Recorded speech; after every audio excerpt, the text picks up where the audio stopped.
What a win. What a game of football has happened at the Parkys tonight at the racecourse ground in North Wales. Chesterfield, fair play. I take my hat off to you. For a team that is on a bad run of form, you came and you gave it a good go. And probably, if you'd scored in the first half, it might have been a different game. But you didn't. And we were able to take advantage of that from you guys. Now, let's look at Wrexham. Elliot Lee. There's not many words I can use for this lad that haven't already been said. He is a superb footballer. Yes, he is definitely playing below his level, but the goals he scores are such great skill. It's unreal. And Sam Dolby, yet again, big Sam Dolby, showing why I backed him to be in the team. He 100% for me is a better foil than Ollie Palmer is for Formolin at the moment. I think those two have a very good understanding. And do you know what, actually?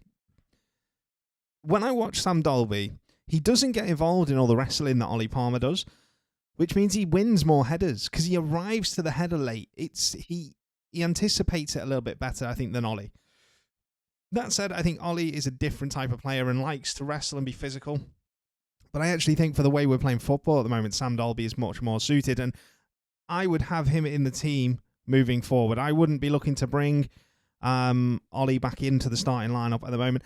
I do think, I'm just going to touch on it, there's something going on with Ollie and the rest of the lads. I could be looking into it, but on Saturday, him and Ben Tozo were having a to-do, and Cloworth had to tell him to go away.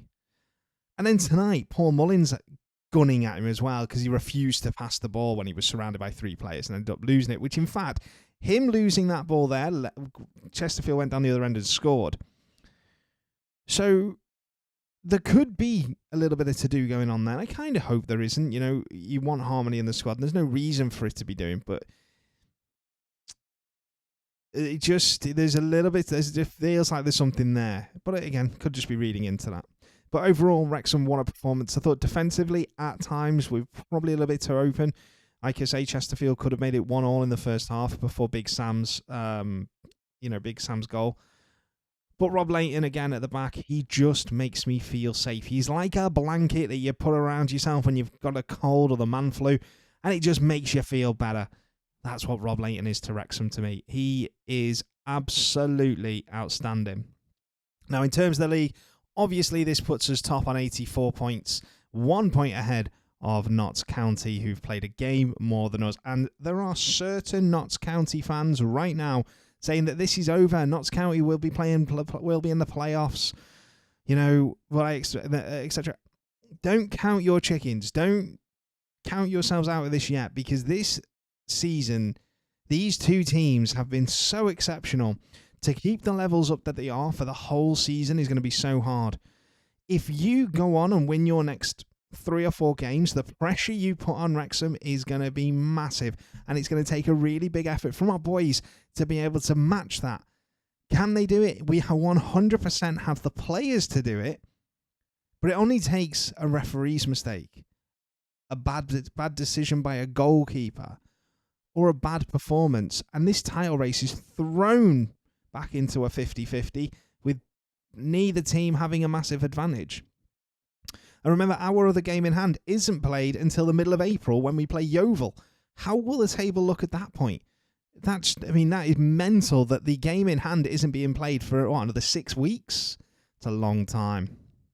In terms of the games we've got coming up, then we play Maidenhead on Saturday, which will be a really tough game. And then we go to Dagenham and Redbridge, who obviously they bounced back after sacking their manager on Friday night and beat Notts County on Saturday, but then they've lost tonight. So you do question just how good that bounce back was. But we will see. And then obviously we welcome Southend to the Kairos, and such good news for those guys to be able to see that their HMRC debt has been paid off, but it's been paid off, I believe. It's another loan, so a lot of fans aren't happy, but at least the lights stay on. The heating's on, and you can still play football, and that is a positive to 100% take from this situation. Let's have a quick look at the results then. So Barnet lost to Oldham 3-1, Boreham Wood beat Dorking 1-0, Eastleigh beat York 1-0, FC Halifax Town. What a result this is for you guys. 5-0 against Wealdstone at home. Absolutely brilliant result for your boys. and one I will 100% be checking out the highlights of. Maidenhead beat Dagenham and Redbridge 2-1. Maidstone beat Scunthorpe 1-all. Drew 1-all with Scunthorpe. Torquay beat Bromley 2-1. Torquay lost to Bromley 2-1. We beat Chesterfield 2-1. And Yeovil drew with Altrincham. In terms of the fixtures at the weekend then, let's have a look. So on Friday night, Southend versus Barnet. That will be a game to tune in. And then obviously we are off to Maidenhead United. Notts County are off to Bromley. Can Bromley do us a big favour? They get a result there. Notts County go back-to-back in bad results. That would be absolutely huge in terms of the title race. Another thing to mention from tonight just before we finish is Jordan Davis getting more minutes under his belt. I really hope that Andy Cannon was taken off just to be rested and it's not a fitness issue. My fingers are 100% crossed for him because he is becoming a very important player. It was again superb tonight. And again, Luke Young.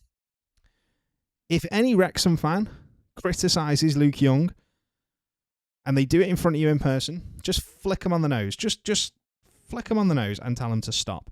Because Luke Young is, without a shadow of a doubt, an unsung hero for Wrexham. He does a lot of the dirty work. He breaks up the play. It's the work that you tend to not notice. And he is so good in that role that especially without Tom O'Connor in the midfield, definitely frees up Elliot Lee. Definitely did tonight. And I think that is a big, big, big thing for Wrexham to have. And what a leader he is. And finally, what I want to just say is to all the fans who went tonight, I am gutted that I couldn't get a ticket. But you guys were amazing. Absolutely fantastic turnout. Full house again.